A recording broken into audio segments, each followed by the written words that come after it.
पिछले भाग में हमने देखा कि ज्ञान की मौत ने राय स्टार को अंदर से झकझोर कर रख दिया था।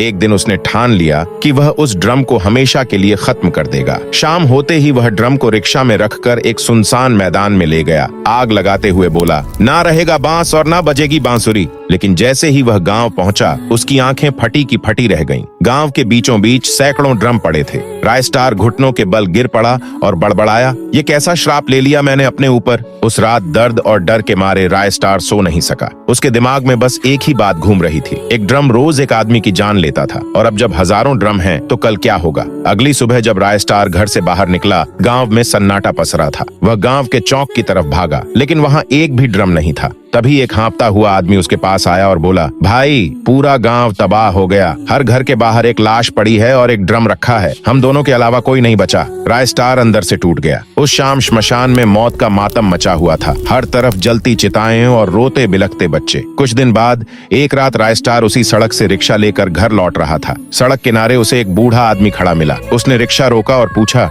दादा इतनी रात को यहाँ क्या कर रहे हो। बूढ़ा इधर उधर देखता रहा, फिर बोला, बच्चा मेरी एक चीज यहाँ खो गई है। कुछ दिन पहले मैं अपनी गाड़ी से घर जा रहा था, तो गाड़ी में रखा ड्रम यहाँ गिर गया था। राय स्टार चौंक गया। पूरा लकड़ी का ड्रम? बूढ़ा बोला, हाँ बेटा, उस ड्रम में मेरा बेटा है। राय स्टार घबरा कर बोला, आपका बेटा?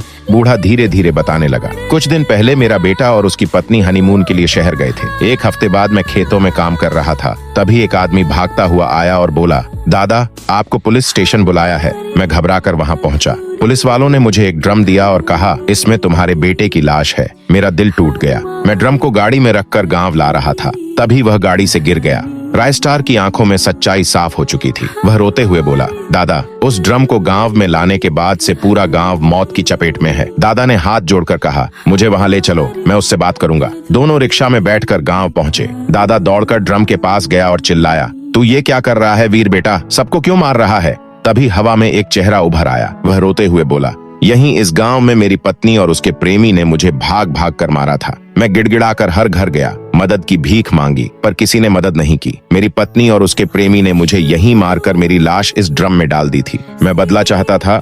राय स्टार चुपचाप सुन रहा था। उसने कहा, तुम्हारा बदला लेने में मैं तुम्हारी मदद करूंगा। अगली सुबह राय स्टार उस औरत के घर पहुंचा। उसने दरवाजे के बाहर ड्रम रख दिया और वहां से चला गया। रात होते ही घर से रोने चिल्लाने की आवाजें आने लगीं, मानो पूरा घर श्मशान बन गया हो। सुबह राय स्टार बाहर आया। वह ड्रम दरवाजे पर पड़ा था। अचानक उसमें से एक चेहरा निकला और बोला, धन्यवाद राय स्टार, और फिर वह गायब हो गया।